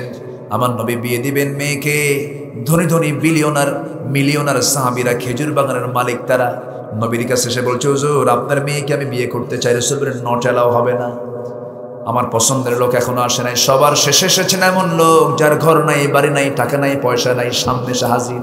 রাসূল বলছেন, আলী তুমি কি আমার মেয়েকে বিয়ে করবা নাকি হুজুর দিলে করা যায়? সুবহানাল্লাহ। রাসূল তার মেয়েকে বিয়ে দিবেন। রাসূল বলছেন, আলী তোমার কিছু আছে নাকি হুজুর? বাড়ি তো নাই, কি থাকবে আর? রাসূল বললেন কিছুই কি নাই তোমার? আছে আমার যুদ্ধ করার অস্ত্র, তরবারি আর ঢালটা আছে। রাসূল বললেন ঢালটা বিক্রি করে আসো, ঢাল বেচার টাকাই হবে আমার মেয়ের বিয়ের মহরানা। সুবহানাল্লাহ, জোরে বলে সুবহানাল্লাহ। রাসূল বিয়ে দিবেন, রাসূল তার মেয়েকে বিয়ে দিবেন। সিদ্ধান্ত পাকাপোক্ত হয়ে গেছে। বিয়ে করার জন্য আলীও প্রস্তুতি নিচ্ছেন। ঢালটা বিক্রি করতে গেছেন সাত সকালে। কাস্টমার ওসমান জিন্নুরাইন রাদিয়াল্লাহু তাআলা আনহু। ওসমান বলছেন, ভাই আলী, সাত সকালে তুমি যোদ্ধা হয়ে তুমি ঢাল কেন বিক্রি করতে আসছো?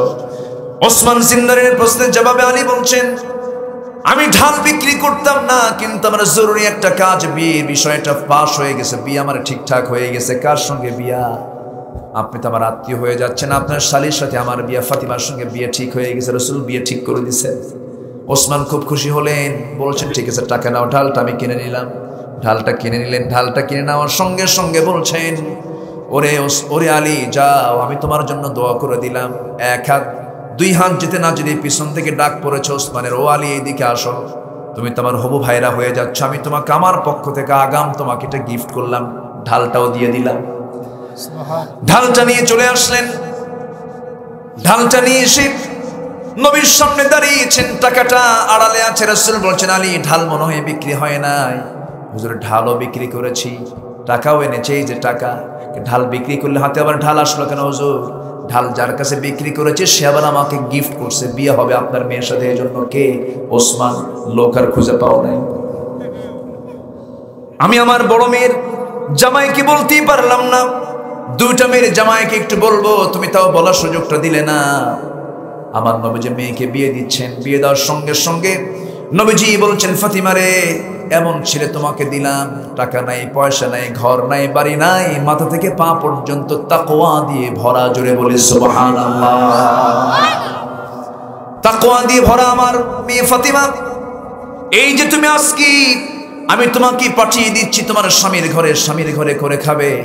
আজকের থেকে তুমি ভাববে তোমার শ্রেষ্ঠ ঘর বাবার ঘর নয়, শ্রেষ্ঠ ঘর হলো স্বামীর ঘর, তুমি বাচ্চাদের মা হবে। আমার কানে যেন মৃত্যুর দিন পর্যন্ত স্বামীর বিরুদ্ধে একটা নালিশ যেন আমার কানে না আসে। যাও স্বামীর ঘরটা করে খাও, স্বামীর আনুগত্য করার চেষ্টা করবে মা, যাও চলে যাও। আমার নবীজি পিসদানি দিলেন।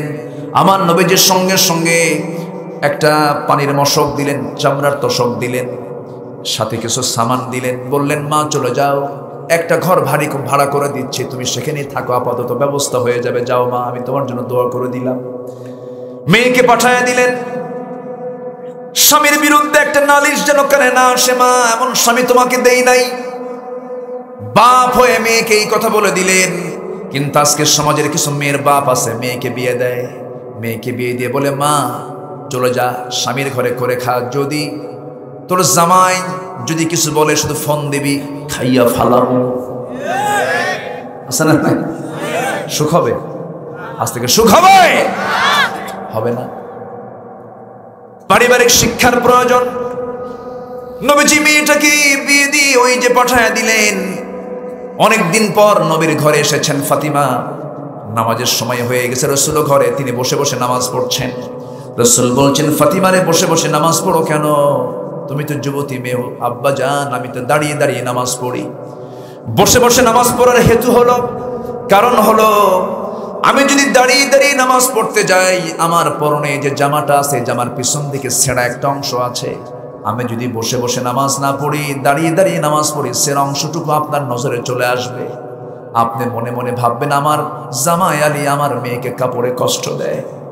এতটুকুন দুর্নাম আমার স্বামীর প্রকাশ পাক আপনার সামনে চাই নাই মনে করে আমি ফাতিমা বসে বসে নামাজ পড়ি। আমার নবীজি মেয়েকে বিয়ে দিয়েছেন এমন ঘরে খাবার থাকতো না, 2 বেলা 3 বেলা 4 বেলা চলে যেত, খাবার নাই। শুকনা মুখ নিয়ে আলী ঘরের মধ্যে ঢুকতেন, দরজায় সালাম দিতেন ফাতিমা। দরজায় সালাম দেওয়ার সঙ্গে সঙ্গে আলী জবাব দিতেনি, মুখের আওয়াজটা পর্যন্ত ছোট হয়ে যেত, ক্ষুধার যন্ত্রণায় মুখে হাসিও বন্ধ হয়ে যেত। ফাতিমার সঙ্গে সঙ্গে বলতেন, আমার স্বামী গো, আমি আপনাকে ঘরের মধ্যে ঢুকতে দেব না যতক্ষণ না আপনার হাসি মুখে না ঢুকবে। ঘরটা ছিল মোহাব্বত দিয়ে ভরা। আর এখনকার ঘরগুলো ফার্নিচার দিয়ে ভরা, মোহাব্বত নাই। ফাতিমা রাদিয়াল্লাহু তাআলা আনহা একদিন স্বামীর সঙ্গে পরামর্শ করে প্রচন্ড কষ্ট পাচ্ছেন। এই ফাতিমা কি করেছেন? পিসদানি দিয়ে আটা পিষতে পিষতে হাতে কড়া পড়ে গেছে, দাগ পড়ে গেছে। কূপের পানি তুলতে তুলতে কোমরে দাগ পড়ে গেছে, জামাগুলো ময়লা হয়ে যায়, সাফ করতে পারেন না। আবার পিঠের উপরে দুইটা বাচ্চা, হাসান হুসাইন, ছোট্ট ছোট্ট বাচ্চা। নবীর কাছে গিয়ে বলছেন, আব্বা আপনি রাষ্ট্রপ্রধান, দেখুন তো আমার জন্য একটা কাজের মানুষ দেওয়া যায় নাকি, একটু খাদেমের ব্যবস্থা করা যায় নাকি। আমার নবীজি এমন সময় আস্তে করে বলছেন, মা তুমি একটু আড়ালে আসো, আমি তোমার সঙ্গে একটু পার্সোনালি কথা বলতে চাই। এবার বলছেন, মা শোনো একটা কথা, তুমি কি তোমার আব্বা মুহাম্মদ বিন আব্দুল্লাহকে কখনো নিজের কাজ অন্যকে দিয়ে করাতে দেখেছো নাকি? না। নিজের জামা নিজে ধুই, নিজের কাপড় নিজে সেলাই করি, কোনো কাজ করার জন্য কাউকে আমি অর্ডার করি না, নিজের কাজ নিজেই সম্পন্ন করি। মা পৃথিবীতে শ্রেষ্ঠ কাজ সেই কাজ যে নিজের কাজ নিজেই সম্পন্ন করে। মা তোমার কাজের জন্য কোনো কাজের মেয়ে লাগবে এটা আমি প্রয়োজন মনে করি না, যাও নিজের কাজ নিজে কষ্ট করে করে হলেও তুমি সেই কাজগুলো সম্পাদন করো। একটা হাদিস আমি তোমাকে শেখায় দিচ্ছি, বা একটা আমল তোমাকে শেখায় দিচ্ছি। সুবহানাল্লাহ, আলহামদুলিল্লাহ, আল্লাহু আকবার 33, 33 বার 100 বার তুমি প্রত্যেকদিন সকাল সন্ধ্যা পড়বে। আল্লাহ তোমার দুনিয়ার সমস্ত কাজগুলোকে বরকতময় করে সবগুলোকে আসান করে দিবেন। জোরে বলি সুবহানাল্লাহ। যুবকরা তোমরা 3টা কাজ করবা। 1 নাম্বার কি মনে আছে? কি?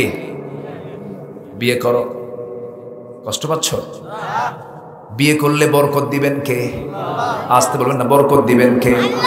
ধনী বানায় দিবেন কে? এই দেশের যত ধনী বিখ্যাত যারা ধনী সব বিয়ের আগে না বিয়ের পরে? আমার নবীও ধনী হয়েছেন কিছুদিনের জন্য, বিয়ের আগে না বিয়ের পরে? বিয়ের পরে। জেনার দিকে যেও না, জেনা মানে রোগ, জেনা মানে অসুস্থতা, জেনা মানে সমাজ নষ্ট হয়ে যাওয়া। ওই দিকে যাবে না, মোবাইলে কোনো কথা বলতে যাবে না, চ্যাটিং করতে যাবে না। মোবাইলটা তোমার জন্য পালা জায়েজ হবে না যদি তোমার ইমানটা দুর্বল থাকে। মোবাইলটা তুমি তখনই ব্যবহার করতে পারবে যখন তুমি মোবাইলের গোলাম না হয়ে মোবাইল তোমার কন্ট্রোলে চলে আসে। যখন এই ফিতনা থেকে বাঁচতে হবে। কত সংসার যে গেছে এই মোবাইলের কারণে, ঠিক কিনা? চলে গেছে, খেয়াল রাখতে হবে। মিস কল দেওয়া যাবে না। আবার বলে হুজুর মিস কল তো কোরআন শরীফে আসছে কোথায়? ফামান ইয়ামাল মিসকাল, যখন নাউজুবিল্লাহ। শেষ করে দিই নাকি? আলোচনা চালাবো? কোন সূরা থেকে কথা বলছিলাম বলে? তওবা কবুলের শর্ত কয়টা? কয় নাম্বার সূরা? বলি আলহামদুলিল্লাহ। যুবকদের জন্য 2টা আমল এখনো বলি নাই, বলবো। এই দিকে আমরা সূরা তওবার ওই আয়াতের দিকে চলে যাই, একটু মিলায় দিচ্ছি এতক্ষণ আলোচনার মধ্যে। এই কথাটা আমি বোঝানোর জন্য বারবার চেষ্টা করছি। সবাইকে চেনা, সবার আগে আমরা চিনবো আমরা কাকে? আল্লাহকে। সে আল্লাহকে চেনার জন্য দরকার কি বলেন? এই জন্য মাদ্রাসার দরকার আছে না নাই? আসতে বলবেন না, আছে না নাই? আছে। সে আল্লাহকে চিনলেই তো আমি মহব্বত করতে পারবো। সে আল্লাহকে চিনলেই তো আমি আল্লাহর সঙ্গে মহব্বতটা বাড়াতে পারবো। আল্লাহ বলছেন, বান্দারে পৃথিবীতে আমি কিছু ভালোবাসা দিয়েছি, মহব্বত দিয়েছি, 8টা ভালোবাসা দিয়েছি। এই 8টা ভালোবাসার চাইতে আমি তোমাকে 3টা ভালোবাসা দিয়ে দিচ্ছি। ওই 8 ভালোবাসার চাইতে এই 3 ভালোবাসাকে বেশি প্রাধান্য দিবা, আমি তোমাকে জান্নাত দিয়ে দেব। জোরে বলি সুবহানাল্লাহ। আল্লাহ রাব্বুল আলামিন বলেন, قل إن كان آباؤكم وأبناؤكم وإخوانكم وأزواجكم وعشيرتكم وأموال اقترفتموها وتجارة تخشون كسادها ومساكن ترضونها أحب إليكم من الله ورسوله وجهاد في سبيله فتربصوا حتى يأتي الله بأمره والله لا يهدي القوم الفاسقين. جربوا الله أكبر. হে রাসূল, আপনি বলে দেন, সবাইকে জানিয়ে দেন, তোমাদের বাবা, তোমাদের সন্তান, ওয়া ইখওয়ানুকুম তোমাদের ভাই, ওয়া আজওয়াজুকুম তোমাদের স্ত্রী, ওয়া আশিরাতুকুম তোমাদের আত্মীয় স্বজন, এরপরে তোমাদের মাল, তোমাদের ব্যবসা, তোমাদের পছন্দের প্রিয় ঘরবাড়ির চাইতে যদি আল্লাহ, রাসূল এবং জিহাদ যদি বেশি প্রিয় না হয়, অপেক্ষায় থাকো, আল্লাহর ফয়সালা কিন্তু চরম মারাত্মক। আল্লাহর ফয়সালা চলে আসবে। এই জায়গায় বাবার প্রতি মহব্বত কি আমরা কি বন্ধ করে দেব নাকি? ভাইয়ের প্রতি মহব্বত কি বন্ধ করব নাকি? স্ত্রীর প্রতি মাওয়াদ্দাত ওয়া রাহমা বন্ধ করব নাকি? না, মহব্বত থাকবে, সমস্যা নাই, কিন্তু সবচাইতে বেশি মহব্বত থাকবে কার উপরে? আসতে বলবেন না, কার উপরে? ওয়াল্লাযীনা আমানু আশাদ্দু হুব্বান লিল্লাহ। ঈমানদাররা সবচাইতে আল্লাহকে বেশি মহব্বত করবে। আল্লাহ আমাকে কত বেশি মহব্বত করেন দেখেন।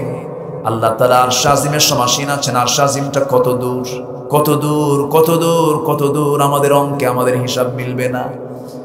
সে আরশ আজিম থেকে তিনি প্রত্যেক রাত্রিতে ফিস সামাইদ দুনিয়া আলা মিন মুস্তাগফিরিন ফাগফির আলা, দুনিয়ার আকাশে এসে বলেন কোন ক্ষমা প্রার্থী আছে আমার কাছে ক্ষমা চাবে, আমি তাকে ক্ষমার জন্য প্রস্তুত নিয়ে এসেছি। জোরে বলে সুবহানাল্লাহ। আমাকে ক্ষমা করবেন কে? ক্ষমা করার জন্য রেডি আছেন কে? আমি রেডি নাই। কেমনে রেডি হলাম আমি?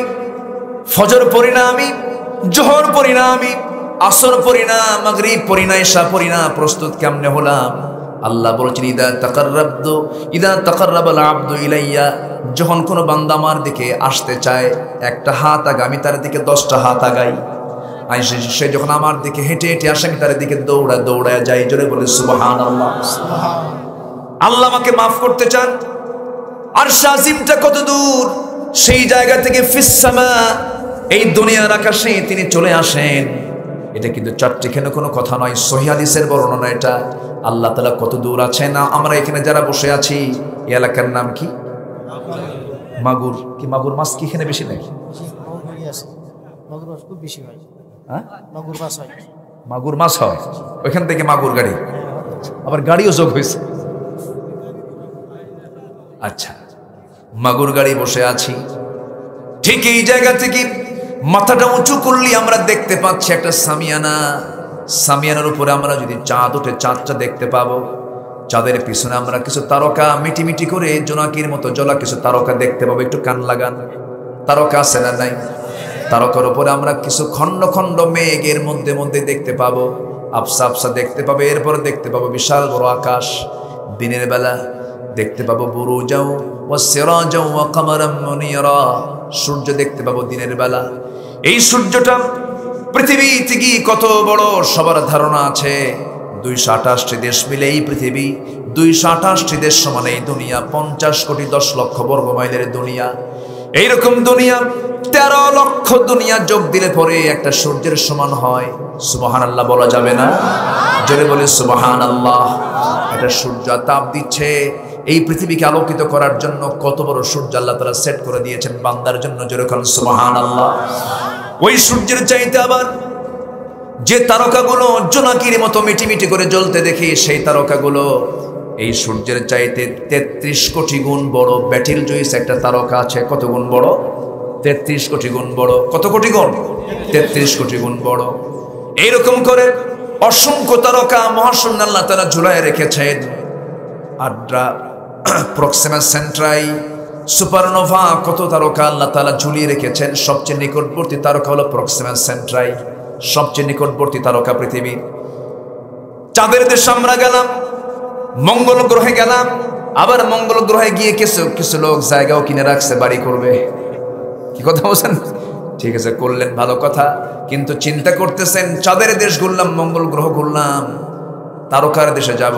পৃথিবীর সবচেয়ে নিকটবর্তী তারকা হলো প্রক্সিমা সেন্ট্রাই। প্রক্সিমা সেন্টারে সেই তারকার দেশে যদি এই দুনিয়া থেকে কোনো বান্দা যদি যাওয়ার জন্য যদি কোনো প্ল্যান করে, এই পৃথিবীর সবচেয়ে দ্রুতগামী নভোযান হলো অ্যাপোলো 11। অ্যাপোলো 11-এর গতি হলো পার আওয়ার, প্রতি ঘন্টায় হলো 39,000 কিলোমিটার। 39,000 কিলোমিটার বেগে সেই নভোযানে চড়ে যদি কোনো বান্দা সেই সবচেয়ে নিকটবর্তী তারকার দেশে যদি যেতে চায়, তার সময় লেগে যাবে 1,15,000 বছর মাত্র। যাবেন কারা কারা? হাত তোলেন। সম্ভব? আজ থেকে সম্ভব? সম্ভব না। বাঁচবেন কয়দিন, যাবেন কোন দিন, প্ল্যান করবেন কোন দিন? এই তো বললাম মহাশূন্য, এই যে তারকার কথা বললাম আমি, বিশাল মহাশূন্য পেরিয়ে এক একটা গ্যালাক্সির মধ্যে আল্লাহ তাআলা 50 বিলিয়ন করে তারকা রেখে দিয়েছেন। 50 বিলিয়ন, 1 বিলিয়ন সমান হলো 100 কোটি। এই তারকাগুলো আল্লাহ তাআলা রেখে দিয়েছেন। আল্লাহ তাআলা বলছেন, বান্দা এই মহাশূন্যের উপর একটা আকাশ, এরপর আকাশ, এরপর আকাশ, এরপরে মহাশূন্য, এরপর আকাশ, সিদরাতুল মুনতাহা পেরিয়ে আরশ আজিম। আল্লাহ তাআলার আরশ আজিমটা সবার উপরে, জোরে করেন সুবহানাল্লাহ।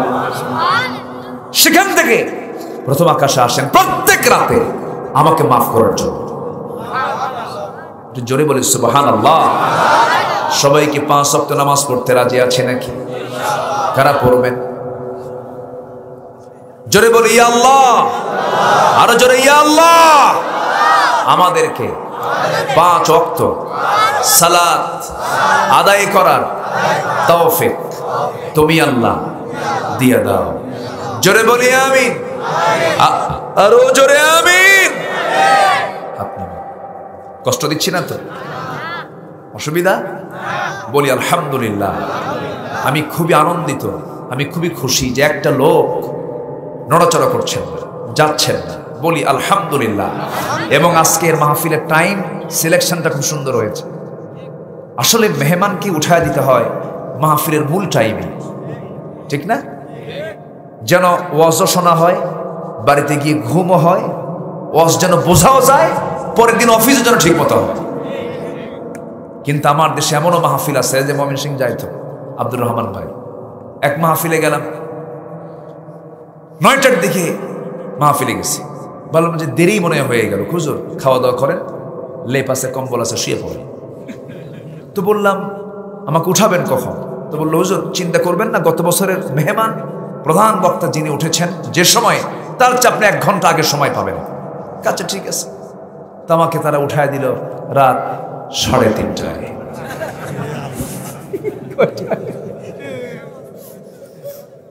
তো রাত 3:30টায় কি ওয়াজ হয় না আওয়াজ হয়? আওয়াজ। আলোচনা তো হয় না, ওই সময় হয় আলু সানা, আলোচনা হবে না। তো এই দিক থেকে মাহফিল কর্তৃপক্ষকে ধন্যবাদ দিচ্ছি, তারা আমাকে সুসময় তুলে দিয়েছেন। বলি আলহামদুলিল্লাহ। জি, কথা আছে 8 ভালোবাসার উপরে 3 ভালোবাসাকে প্রাধান্য দেব আমরা। জোরে বলি ইনশাআল্লাহ। একটা ভালোবাসা হলো বাবার প্রতি। বাপ যদি মরে যায় আপনি কাঁদবেন না? এই কান্না কে দিয়েছেন? ভাই যদি বিপদে পড়ে আপনি কি সামনে যাবেন না? এটা এই ভালোবাসা কে দিয়েছেন? আল্লাহ দিয়েছেন। কিন্তু এই ভালোবাসা কি আসলে বাদ আছে? ভালোবাসা দেখাতে হবে, কিন্তু আল্লাহর চাইতে বেশি না কম? নবীর চাইতে বেশি না কম? কম। কিন্তু আমার দেশে এমন লোক আছে সব বাদ দেবে, প্রয়োজন আল্লাহ বাদ, রাসূল বাদ, আমার দল আগে। আছে না নাই? আছে। এরকম লোক আছে। মুনাফিক দিয়ে সমাজ আজকে ভরে গেছে, মুনাফিকদের সমাজ আজকে ভরে গেছে। মুনাফিকতার সকল খারাপ দিক থেকে আল্লাহ তাআলা আমাকে আপনাকে হেফাজত করুন। জোরে বলি আমিন, আরো জোরে আমিন। সম্মানিত ভাইয়েরা, বাপকে অবশ্যই ভালোবাসবো, কিন্তু ঈমান বিক্রি করে না, ঠিক কিনা? ঈমানকে জলাঞ্জলি দিয়ে নয়। আমার নবীজি মক্কায় মার খেলেন, রক্তাক্ত হলেন, সাহাবায়ে কেরামকে নিয়ে শেষ পর্যন্ত টিকতেই পারলেন না, মেরে ফেলতেছে, রিমান্ডে নিচ্ছে। নবীর চোখের সামনে সাহাবীরা জীবন দিচ্ছে। নবীজি ভাবলেন না, আর থাকা যাচ্ছে না। আবু জেহেলের গুন্ডা বাহিনী উচ্ছৃঙ্খল হয়ে পড়েছে, যাকে পায় তাকে মারে। শেষ পর্যন্ত আমার নবীজিকে হত্যার অর্ডার যখন দেওয়া হলো, আমার নবীজি রাতের আধারে ঘর থেকে বের হলেন। বিশ্বের সেনা মানুষ, যার জন্য 7টা আসমানের দরজা খুলে যায়, সুবহানাল্লাহ বলবেন না? যার জন্য আসমানের দরজা খুলে যায়, সেই রাসূল রাতের আধারে ঘর থেকে তিনি বের হচ্ছেন, লুকোচুরি করে। তাকে প্রাণনাশের হুমকি দেওয়া হয়েছে, হত্যা করে ফেলা হবে। কারণ কি? এর হেতুটা কি? মূল কারণ কিন্তু অন্য কিছু ছিল না। মূল কারণ একটাই, সমাজে কারো বিধান চলবে না, বিধান চলবে হচ্ছে আল্লাহ তাআলা। মদ চলবে না, জেনা চলবে না, সুদের কারবার চলবে না, জেনার কারবার চলবে না। কিন্তু আবু জেহেল বলেছিল, না, এগুলোও থাকুক, তোমার আল্লাহও থাকুক, আমার লাত মানত ওজ্জাও থাকুক, যেরকম এখন আছে। আছে না নাই? এই জগা খিচুড়ির প্রস্তাব দিয়েছিল আবু জেহেল। আমার নবীজি সেই প্রস্তাব কি মানছিলেন? বললেন না, লাকুম দীনুকুম ওয়ালিয়া দিন, তোমার দিন তোমার কাছে, আমার দিন। তাহলে আবু জেহেলের দিনও কিন্তু দিন, ওর দিনটা হলো বাতিল, ওর দিনটা কি বাতিল, আর আমার নবীর দিনটা হক। পৃথিবীতে যত মতবাদ আছে সবই কিন্তু দিন, আরবি ভাষায় কি দিন, কিন্তু সবগুলো বাতিল। হক কোনটা? আল্লাহটা, ইসলাম। বলেন হক কি? বলেন ইসলাম।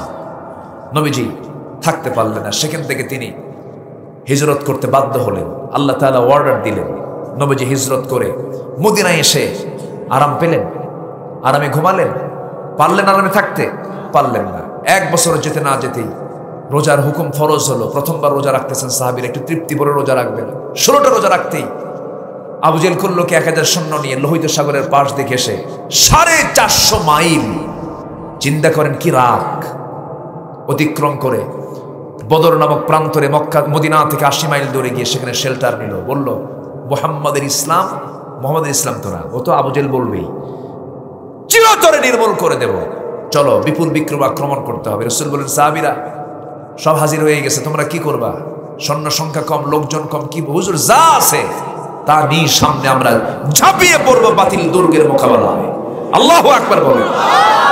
মুসলমানদের বিজয় এসেছে শক্তি সংখ্যা দিয়া না ঈমান দিয়া?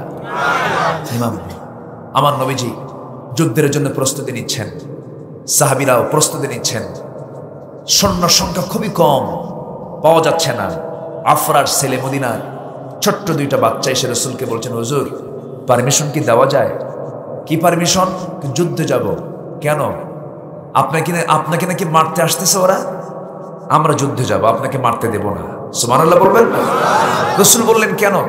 তোমরা কি পারবে যুদ্ধ করতে? হুজুর কি বলেন, অবশ্যই পারবো আমরা। তোমাদের বাহুবল নাই তো, ফিটনেস নাই, বয়স কম, মোজদারি নাই, কেমনে পারমিশন দেব? বড়জন বলে, হুজুর তাহলে আমাকে দেন, ওর চেয়ে আমি লম্বা আছি, 2-3 ইঞ্চি লম্বা আছি তো, ওর শক্তিও আমার বেশি ওর চাইতে। ছোটজন বলে, হুজুর ও মিছা কথা তো। সুবহানাল্লাহ বলবেন না? কেন মিছা কথা বলে? ও শুধু লম্বা হয়েছে, শক্তি তো আমার বেশি। বুঝবো কেমনে? হুজুর মারামারি লাগায় না। রাসূল লাগো মারামারি, লাগছে মারামারি। বড়জন নিচে ফেলে দিয়েছে ছোটজনকে। ছোটজন চট করে বড় ভাইয়ের কানটা টান দিয়ে ধরে কানের মধ্যে মুখ ঢোকায় বলে, তোর মধ্যে কি একটু মায়া নাই?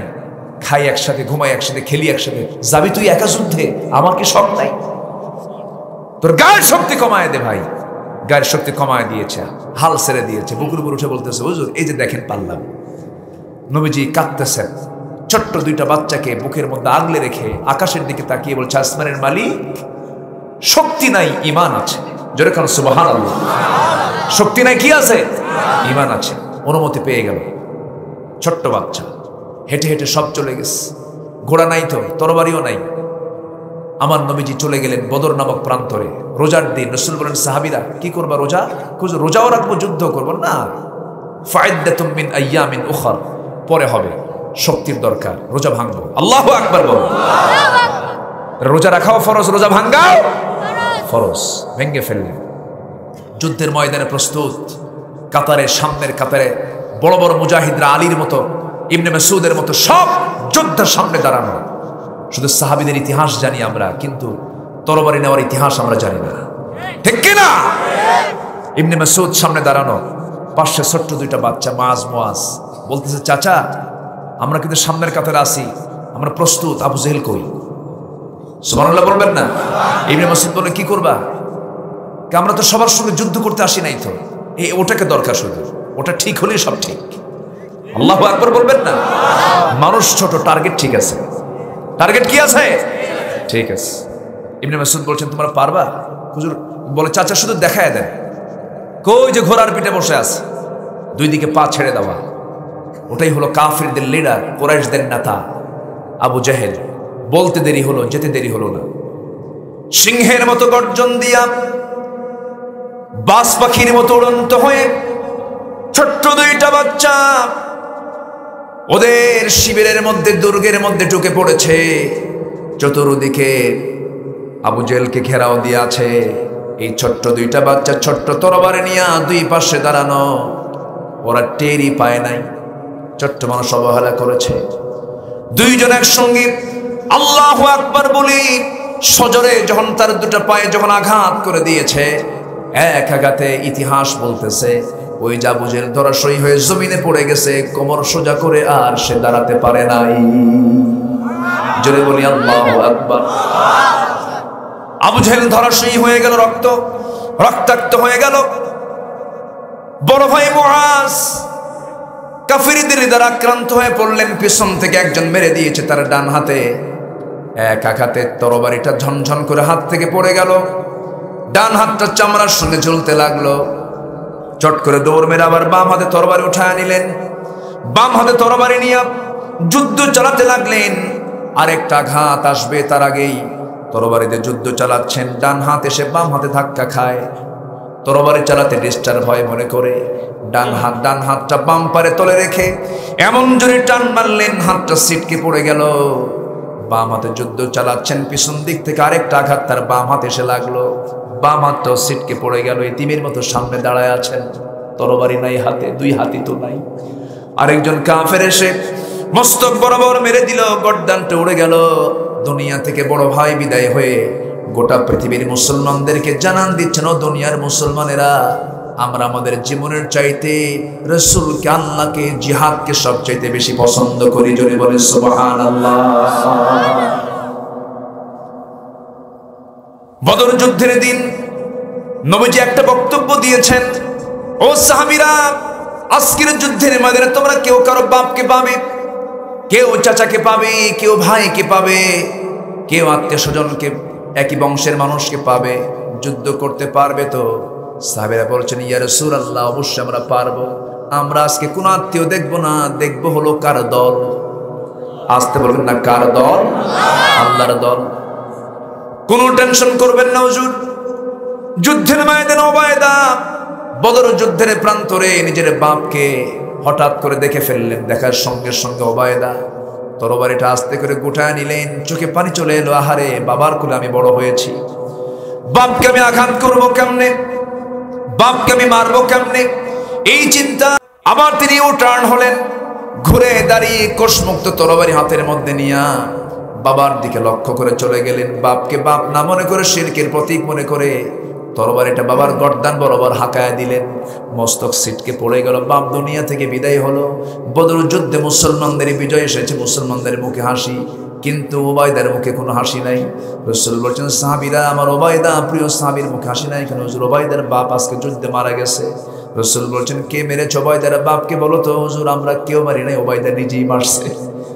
আমার নবীজি সঙ্গে সঙ্গে বলছেন, ও ওবায়দা, তুই আমার বুকের মধ্যে চলে আয়। ওবায়দা, তুই আজকে যে ভূমিকা পালন করলি, আল্লাহর 8টা জান্নাত তোর জন্য অপেক্ষা করছে। জোরে বলি সুবহানাল্লাহ।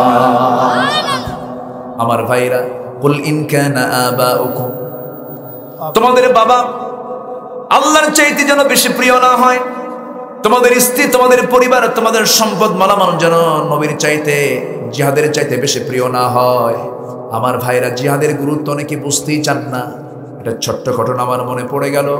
নবীজির শ্রেষ্ঠ অভিযান ছিল তাবুক অভিযান। কি অভিযান বলেন? তাবুক অভিযান। নবীজি তাবুক অভিযানের দিকে সাহাবা কেরামকে নিয়ে রওনা দিলেন। 30,000 সৈন্য নিয়ে। কত হাজার? 30,000 সৈন্য নিয়ে রওনা দিয়েছেন। তাবুকের প্রান্তরে পৌঁছলেন। রোমানদের বিরুদ্ধে যুদ্ধ হবে, কিন্তু আগের যুদ্ধের অভিজ্ঞতা হলো 3000 সৈন্য নিয়ে মুসলমানরা 1 লক্ষ রোমান সৈন্যকে হারিয়েছে। যুদ্ধে রাসূল নিজে অংশগ্রহণ করেন নাই। এবার তাবুক অভিযানে রাসূল নিজে গিয়েছেন 30,000 সৈন্য নিয়ে।